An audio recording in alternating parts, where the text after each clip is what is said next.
Properties तुम समझने जाओगे तो केमिकल प्रॉपर्टीज में अपन एक बात लिखेंगे कि केमिकल प्रॉपर्टी के अंदर जो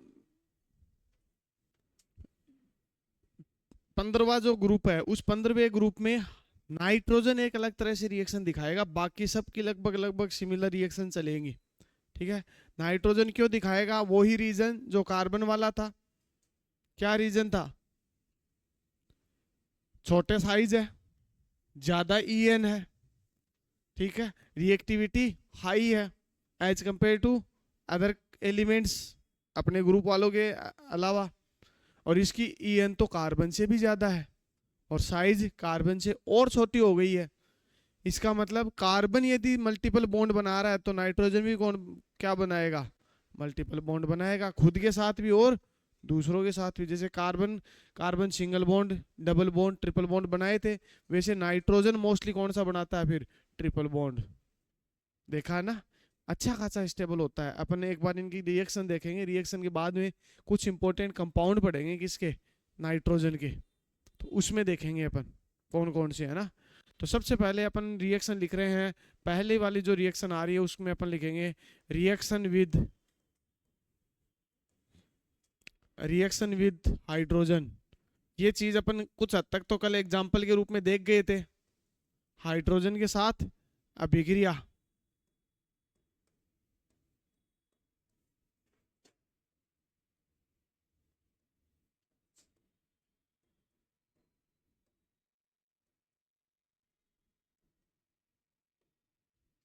हाइड्रोजन के साथ अभिक्रिया, हाइड्रोजन के साथ अभिक्रिया करवाओगे, कोई सा भी मान लो ये है EH2 के साथ रिएक्शन करवाओगे, क्या बनता है?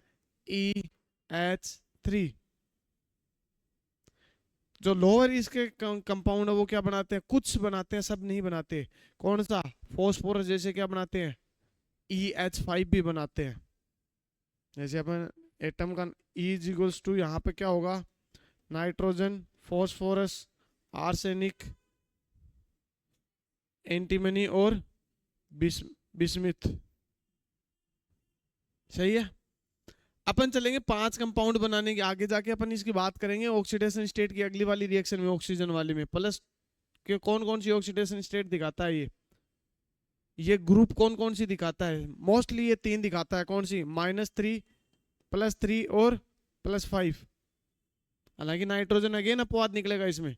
नाइट्रोजन कौन सी दिखा सकता है? +1 भी दिखाता है, +2 भी दिखाता है, +4 भी दिखाता है। सही है। आगे अपन बात करते हैं, जो अपन बनाना चाह रहे हैं EH5। क्या बनाना चाह रहे हैं अपन? EH5।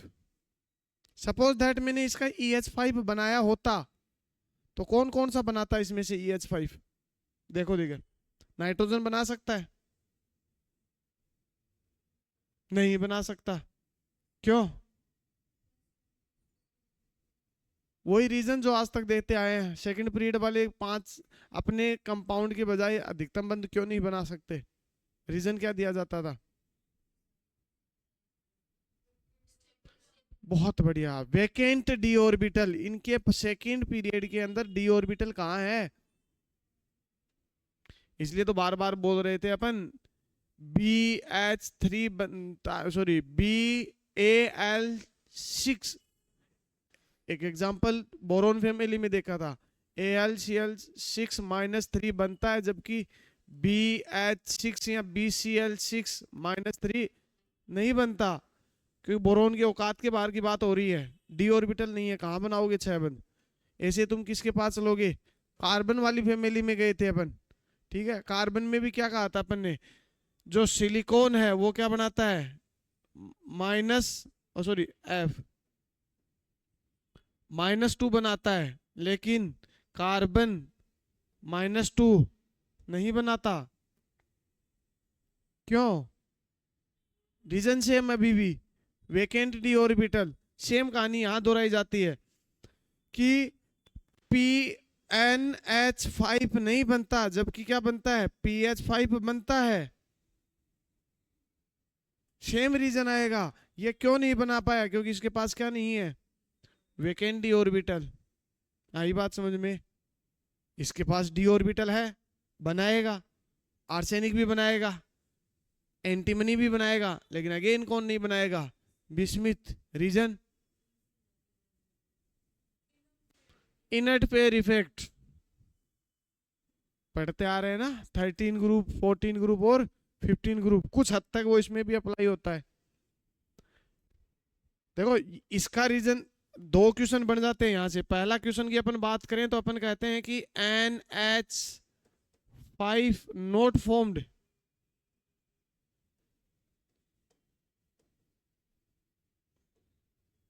But PH5।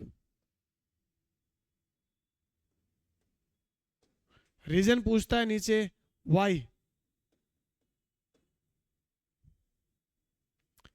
कि NH5 नहीं बनता जबकि PH5 बनता है, क्यों? इसका तो आंसर आता है vacant D orbital absent in nitrogen. या वेकेंट को भी तुम छोड़ो तो डायरेक्ट लिख सकते हो, डी ऑर्बिटल जो होते हैं वो नहीं पाए जाते नाइट्रोजन में, इस वजह से क्या नहीं बन पाया। आगे क्वेश्चन, अगला वाला क्वेश्चन जो आता है वो कहता है कि SbH5 बनता है लेकिन बी नहीं बनता। ये तो क्या होता है? ये बनता है, ये तो फॉर्म्ड, और ये नॉट फॉर्म्ड।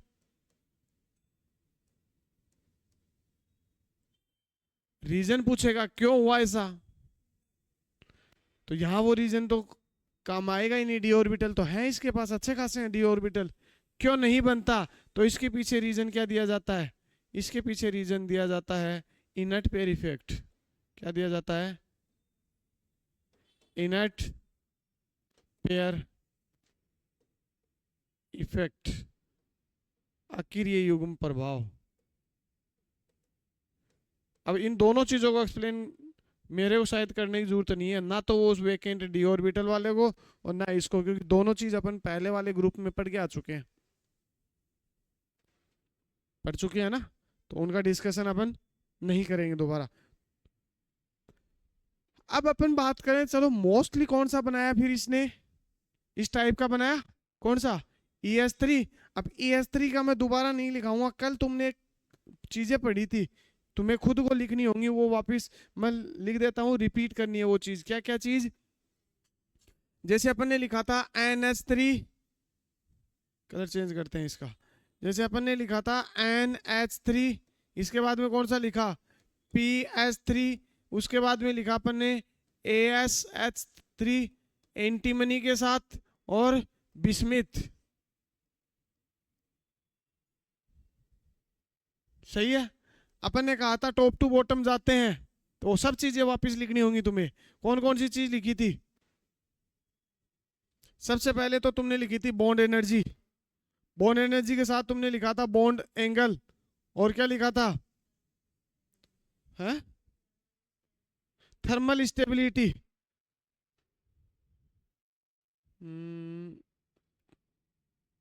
BA नहीं आएगा, वरना तो मैं उसको ही लिख रहा था पहले, थर्मल स्टेबिलिटी। और एक लिखा था लुइस बेस स्ट्रेंथ।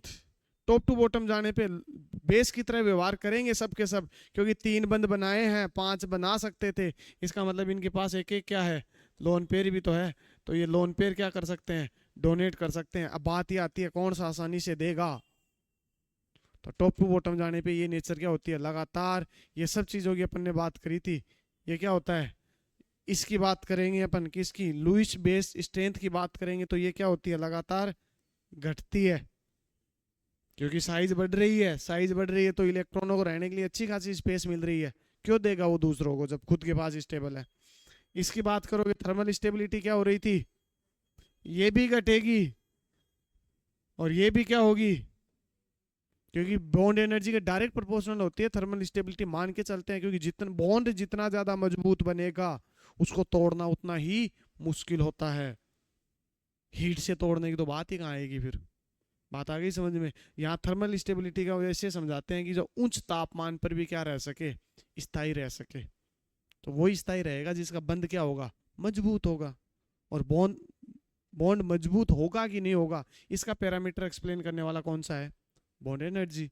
जिसकी बॉन्ड एनर्जी जितनी ज्यादा, उसको तोड़ने के लिए एनर्जी उतनी ज्यादा चाहिए। जिसको जितनी ज्यादा एनर्जी चाहिए मतलब वो उतने ही हाई टेम्परेचर पे क्या रह सकता है, स्टेबल रह सकता है। ये क्या होती है, थर्मल स्टेबिलिटी। आगे अपन ने बात करी थी किसकी, बॉन्ड एंगल की। बॉन्ड एंगल की अपन बात करेंगे कौन सी की, इस बार साइज फैक्टर काम में नहीं आएगा। क्यों, टॉप टू बॉटम जाने पे साइज बढ़ रहा है तो बॉन्ड एंगल क्या होना चाहिए था, बढ़ना चाहिए था। साइज बढ़ने पे क्या होना चाहिए था, बढ़ना चाहिए था। लेकिन बढ़ने की बजाय क्या होता है, ये भी घटता है। ऐसा क्यों, क्योंकि इस एक लोन पेयर है सबके पास, एक एक लोन पेयर है, तो अब एक नया फैक्टर एक्शन में आएगा जिसको कहते हैं ईएन। क्या होता है, ईएन। तो यहाँ याद रखना, जो अपन ये बॉन्ड एंगल का जो ऑर्डर बता रहे हैं ना, ये अपन किससे निकाल के लाएंगे, ये निकाल के लाएंगे ईएन से। टॉप टू बॉटम जाने पे ईएन क्या होती है, घटती है। सेंटर एटम की बात हो रही है भाई, इसकी बात हो रही है सेंटर एटम की। पार्शियल एटम की मत देख लेना, क्योंकि पार्शियल एटम तो सबके लिए सेम है, हाइड्रोजन है। तो सेंटर एटम की ईएन डाउन होती है तो बॉन्ड एंगल भी क्या होगा, कम होगा, बढ़ेगा नहीं भाई। बात आ गई समझ में। जितनी ज्यादा ईएन वो इलेक्ट्रॉनों को उतना ज्यादा पास खींचेगा, जितना ज्यादा पास खींचेगा। अब इलेक्ट्रॉन क्या होंगे, पास पास हो गए ना, तो बॉन्ड एंगल क्या हो गया, घट गया। हाँ, यदि इसके ऊपर क्या नहीं होता, सपोज दैट, मान के चलते हैं, बनता नहीं है ऐसा, बनता नहीं है, लेकिन अपन मान के चलते हैं कि हाइपोथेटिकल क्वेश्चन बनाते हैं अपन।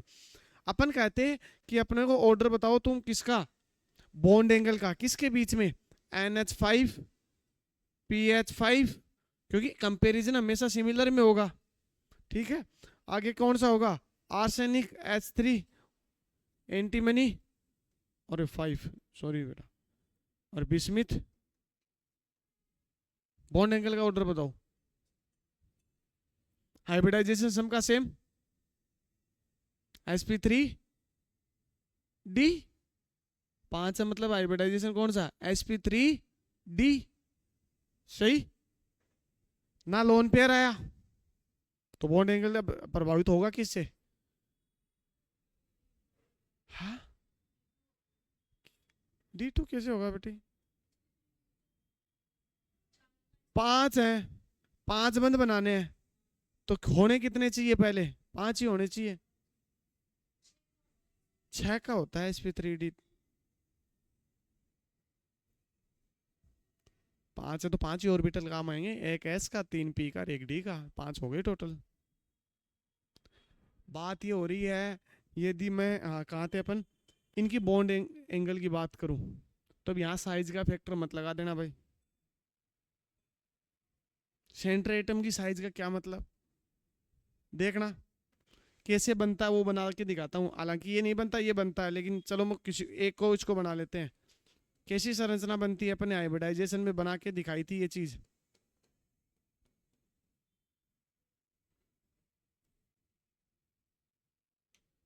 ट्राइगोनल बाईपिरामिडल, यही बनती है ना। अब मेरे को एक चीज बताओ, तुम सेंटर एटम बदल रहे हो यहाँ पे, तो उससे क्या फर्क पड़ेगा, बॉन्ड एंगल तो कौन सा बन रहा है, बॉन्ड एंगल तो ये है, या ये है, या ये है, ये है। इनमें क्या बदलाव आएगा, कुछ भी तो नहीं। तो मास्टर एक चीज बता, लोन पेयर आने की वजह से क्यों चेंज हुआ फिर,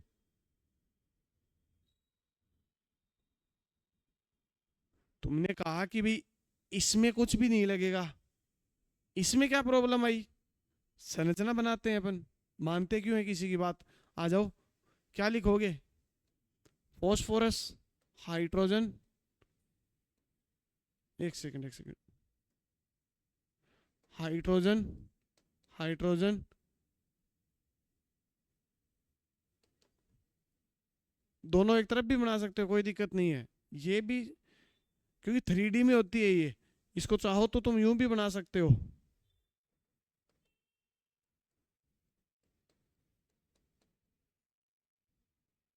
वापिस वही बनेगी।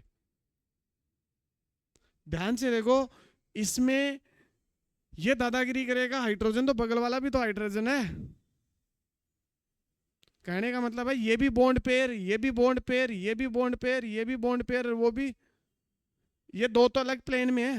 ये संरचना एक्चुअल में ऐसी होती है, देखो ये एक एटम है, एक इधर और एक इधर, ये तो है एक प्लेन में, तीनों दो अलग प्लेन में है, एक ऊपर की तरफ है, एक नीचे की तरफ है। पहली बार जो इसमें हाइब्रिडाइजेशन आता है ना, सॉरी पहली बार जो लोन पेयर आता है वो इस वाली पोजीशन पे आता है, इसको बोलते हैं इक्विटोरियल। कौन सी पोजीशन बोलते हैं? ये होती है एक्जियल। आई बात समझ में?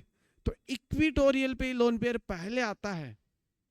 अब ये बॉन्ड पेयर एक चीज और पढ़ते हैं अपन वहां पे, VHPR थ्योरी तुम पढ़ते हो तब वहां पे, कि रिपल्सन की बात करोगे ना, तो रिपल्सन सबसे ज्यादा किसके अंदर होता है?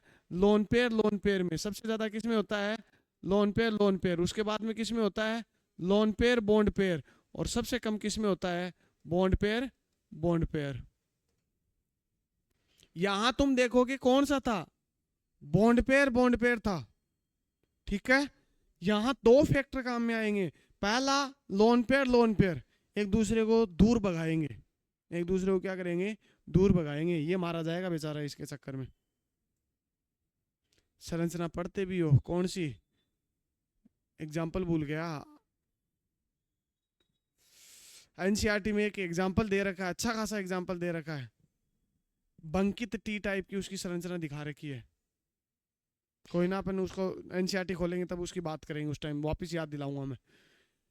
पहली चीज तो कौन सा फैक्टर आ रहा है? Lone pair. पहली चीज पावरफुल है किससे? दूसरी चीज लोन पेयर बॉन्ड पेयर, ये भी तो रिपल्सन है आपस में, तो ये भी ज्यादा है किससे? तो क्या करेगा? धक्का देगा। जितना ज्यादा धक्का देगा उतने ज्यादा पास आएगा। आई बात समझ में? तो बॉन्ड एंगल बढ़ने की बजाय क्या होगा? कम होगा। और ये चीज नीचे जाओगे ना, जैसे जैसे वैसे वैसे ये चीज बढ़ेगी। तो जैसे ही नीचे जाओगे वैसे क्या होती है? बॉन्ड एंगल लगातार घटता है। ये तो बात बोली थी, अपनी संरचना बना के दिखा सकते हैं। लेकिन यहाँ ऐसा कुछ भी नहीं होगा। यहाँ सब के सब सिमिलर हैं। कौन किस पे चलाएगा दादागिरी? कोई किसी पे नहीं चला सकता। इसका मतलब जो जैसा है वो बाद में भी क्या रहेगा? वैसा। इनका बॉन्ड एंगल का ऑर्डर आता है, क्या आता है? सेम, कुछ भी वेरिएशन नहीं है। साइज फैक्टर तब आता जब इसके ऊपर लोन पेयर होता, और पार्शियल एटम की साइज डिपेंड करती है। यही मैं लिख देता कौन सा? यदि एक तो मैं लिखता हूं कि PH5 और एक मैं लिखता हूं कौन सा? PCl। यहां अगेन कोई फैक्टर नहीं आएगा क्योंकि लोन पेयर नहीं है। लेकिन PH3 PCl3 यहां वेरिएशन आ जाएगा भाई। उस लोन पेयर को ये तो कम धकेल पाएगा क्योंकि ये तो हाइड्रोजन है, इसकी तो औकात कम है। लेकिन लोन पेयर की तो साइज है, वो हल्का सा क्या कर देता है? ज्यादा। तो बॉन्ड एंगल किस में ज्यादा होता है? इसकी बजाय। ठीक है, ये कई बार पूछ लेता है, बहुत अच्छे लेवल वाला क्वेश्चन मैं बता चुका हूँ, इससे ऊपर नहीं जाएगा, ये तो हाईएस्ट लेवल है। लेकिन अपन तो सिंपल बात करते हैं किसकी? ये बात अपन पहले लिख चुके हैं, इसलिए मैं ये चीज़ वापस नहीं बताने, वापस अपन को एक्सप्लेन नहीं करनी। एक चीज़ जो अपन वहाँ पे भी बताए थे वो भी लिख लेना साथ ही साथ। कौन सा? मेल्टिंग पॉइंट और बॉइलिंग पॉइंट। उसमें थोड़ा सा वेरिएशन आएगा, ये मैं इसको हटा रहा हूँ, यहाँ लिख देता हूँ मेल्टिंग पॉइंट और बॉइलिंग पॉइंट दोनों को।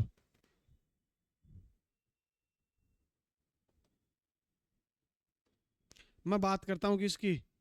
Boiling point and melting point. कवंथनाक और हिमांक, सॉरी गलनांक बोलते हैं बेटा, है ना? कवंथनाक और गलनांक, इसका ऑर्डर बनाऊंगा मैं। टॉप टू बॉटम जाने पे बॉइलिंग पॉइंट क्या होता है? लगातार बढ़ता है ना? होना क्या चाहिए था? ये और ये, लेकिन ऐसा नहीं होता। एक हल्का सा वेरिएशन आता है, किसकी वजह से? इसकी वजह से। कहां जाके टिकेगा? क्या ऑर्डर बनेगा इसका? PH3 ज्यादा होगा किस, इससे ज्यादा होगा कौन सा, आर्सेनिक। आर्सेनिक से ज्यादा होगा किसका, अमोनिया का। अमोनिया से ज्यादा किसका होगा, एंटीमनी का। और सबसे ज्यादा किसका होगा, मैं बात करूं किसकी, मेल्टिंग पॉइंट की। किसकी बात करें अपन, मेल्टिंग पॉइंट। मेल्टिंग पॉइंट पे क्या होता है, टॉप टू बॉटम जाने पे बढ़ता है, टॉप टू बॉटम जाने पे बढ़ता है। यहां पे भी नाइट्रोजन दादागिरी कर जाएगा, कौन सा, सबसे पीछे जाके टिकेगा। अब ऑर्डर क्या बनेगा, PS3, AsH3, SbH3, bismuth H3 और अमोनिया। रीजन देखो, अब सुनो रीजन ध्यान से। यहां रीजन दिया जाता है इंटरमोलिकुलर हाइड्रोजन बॉन्डिंग।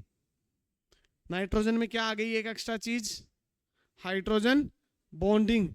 तो यहां तो ये जो रीजन दिया जाता है कौन सा, इसके होने का रीजन कि यहां क्यों पहुंचा ये, तो इसका रीजन दिया जाता है कौन सा, इंटर मोलिकुलर हाइड्रोजन बॉन्डिंग। इसमें एक एक्स्ट्रा चीज आ गई है कौन सी, हाइड्रोजन बॉन्डिंग, जो इसके बॉन्ड को आसानी से तोड़ने नहीं देगी। इसीलिए सबसे आसानी से टूटने की बजाय क्या होता है, आगे आ जाता है। पहली चीज, यहां क्या गड़बड़ हुई,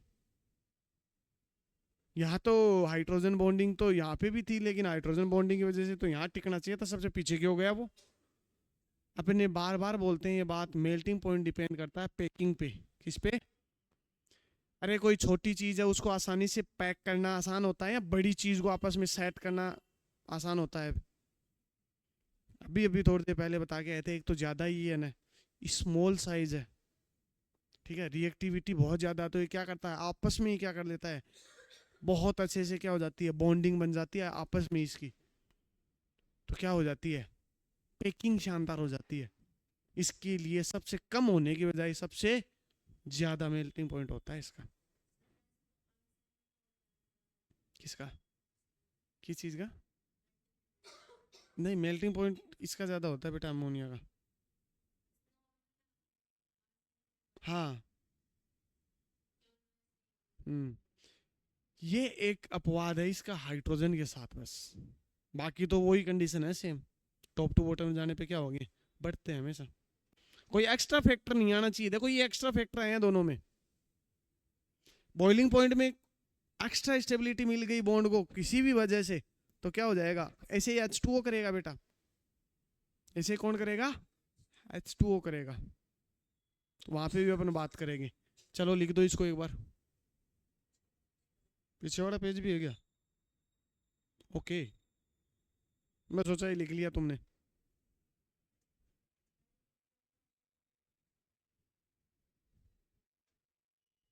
ये बात भी सही है।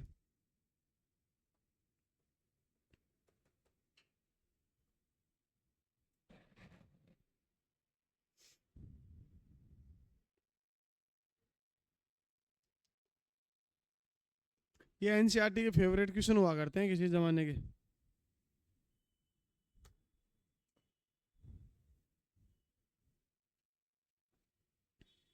आज केमिकल रिएक्शन कंप्लीट ही कर देंगे अपन दो, कल फिर इंपॉर्टेंट कंपाउंड पढ़ेंगे किसके, नाइट्रोजन। सेम पैटर्न रहेगा अपना ब्लॉक में, ठीक है ना। पहले अपन देखेंगे बेसिक चीजें, जैसे इलेक्ट्रॉनिक कॉन्फ़िगरेशन, एलिमेंट कौन कौन से हैं, EN कैसा है, IP कैसी है, साइज कैसा है, एटॉमिक रेडियस कैसा है। बेटा एटॉमिक रेडियस नहीं लिखा तो सेम ही आएगा साइज का जैसा, सही है ना। और कुछ एक्स्ट्रा चीज है तो उसके बाद में फिजिकल प्रॉपर्टी। फिजिकल प्रॉपर्टी तो अपन साथ साथ भी बता रहे हैं, मेल्टिंग पॉइंट और बॉइलिंग पॉइंट ही होता है, उसी की बात कर रहे हैं मोस्टली अपन, ठीक है। और उसके बाद में क्या, केमिकल प्रॉपर्टीज, जो रिएक्शंस, और लास्ट इंपॉर्टेंट कंपाउंड उस ग्रुप के कोई, सही है। यही पैटर्न चलेगा सब पूरे पी ब्लॉक में, एस में भी यही चला था, पी में भी यही चलेगा। ब्लॉक को ऐसे ही पढ़ते हैं अपन, क्या कि चीजें लंबे टाइम तक याद रखना आसान हो जाता है फिर। इस बार पेपर में ये आएगा पी ब्लॉक बचा हुआ, जो अभी चल रहा है 15 वाला। आज कितना क्या हो गया, 2 दिन है तो अभी अपने पास 2 ब्लॉक हो जाएंगे। 15 16 कोशिश करेंगे 17 भी हो जाए।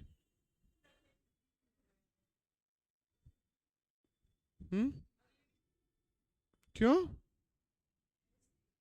18 ग्रुप बचा है, आगे वाला चैप्टर फिर अपन फिजिकल स्टार्ट करेंगे तो उसके भी तो है।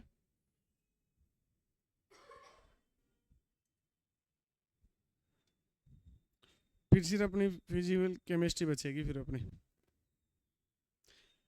अब इतना जितना तुम्हें जोर आ रहा है ना इन चीज़ों को करने में, अब रिवीजन होगा ना तब सबका एक साथ सिलेबस होने के बाद। ये तो अपन आराम से चल रहे हैं क्योंकि आगे डेट एक्सटेंड हो गई ना। करवा दें, सही बताओ, खींच दूं सिलेबस, खींच दे? तो वो बोल रही है वाले का समझ में आएगा बेटा, समझ में तो समझने के लिए तो ये माथापच्ची हो रही है इतनी, और क्यों माथापच्ची हो रही है।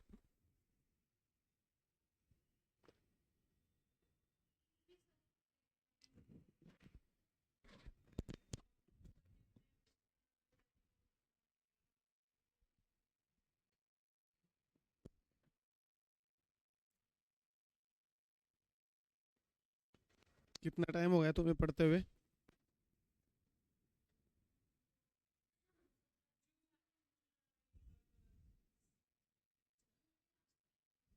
है ना, तो सितंबर अक्टूबर नवंबर इतना ही टाइम और लगेगा, इसका हाफ ही लगेगा। फिजिकल है, फिजिकल में टाइम लगेगा नहीं, अपन थोड़ा सा स्पीड बढ़ा लेंगे उससे पहले पहले।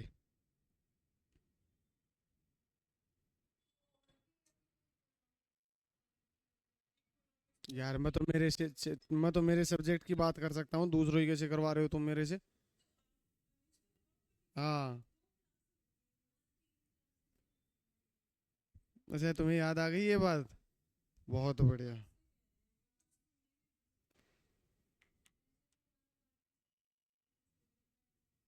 हम्म,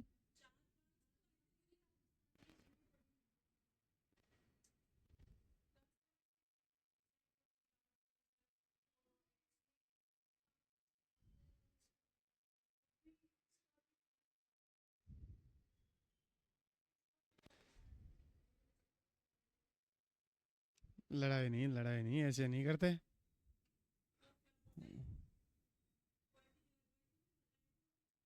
कौन से? नाम बता यार मेरे।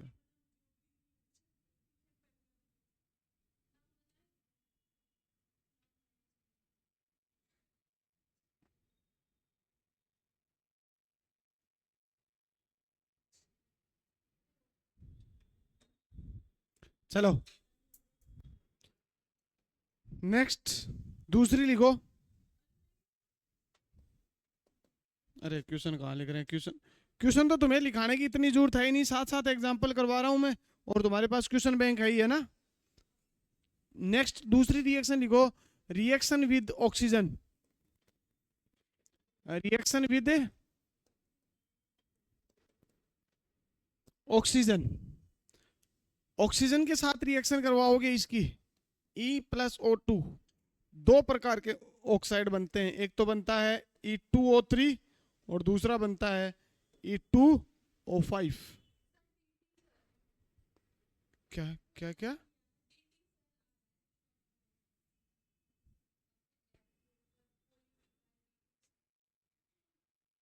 बाद में बात करते हैं, एक बार इसको। ऑक्सीजन के साथ रिएक्शन करवाते हैं तो दो प्रकार के है ना, E2O3 और E2O5, दो प्रकार के क्या बनाता है, ऑक्साइड बनाता है। ठीक है, स्टेबिलिटी की बात करोगे तुम, किसकी बात करोगे, स्टेबिलिटी की बात करोगे तो E2O5 ज्यादा स्टेबल होता है E2O3। ये बात हो रही है नॉर्मल कंडीशन की। यदि कोई फैक्टर एक्शन में आ गया तो चेंज हो जाएगी ये बात, जैसे कि इनर्ट फेयर इफेक्ट। हालांकि इसमें न के बराबर लगता है क्योंकि ऑक्साइड में इतना प्रभावी नहीं होता जितना हाइड्राइड में प्रभावी होता है। आ गई बात समझ में? तो अपन इससे क्या निकालेंगे? एसिडिक स्ट्रेंथ निकालेंगे। किसकी निकालेंगे? एसिडिक स्ट्रेंथ निकालेंगे। एसिडिक स्ट्रेंथ किसकी? E2O5 की। E2O5 जैसे कि, अरे चलो ठीक है, दोनों की लिख देंगे। N2O5, P2O5, AS2O5, SB2O5 आ जाएगा क्या पूरा? ओ, बिस्मिथ का ऑक्साइड। ऐसे ही तुम किसका निकाल सकते हो? E2O3 का क्या होगा? N2O3, P2O3, AS2O3, O3 और बिस्मिथ है O3। ठीक है, तुम बात करोगे टॉप टू बॉटम वाली बात हो रही है। ये कौन सी बात हो रही है? ये टॉप टू बॉटम वाली बात हो रही है ना। टॉप टू बॉटम जाने पे एसिडिक स्ट्रेंथ पे क्या प्रभाव पड़ेगा, सोच के देखो।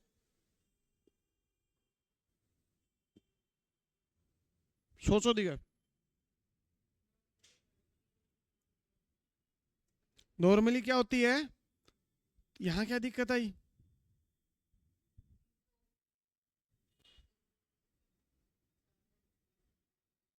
बिल्कुल है। टॉप टू बॉटम जाने पे एसिडिक स्ट्रेंथ क्या होगी? बढ़ेगी। क्या होगी? आई बात समझ में? तो यहाँ क्या लिख दोगे? पहली चीज।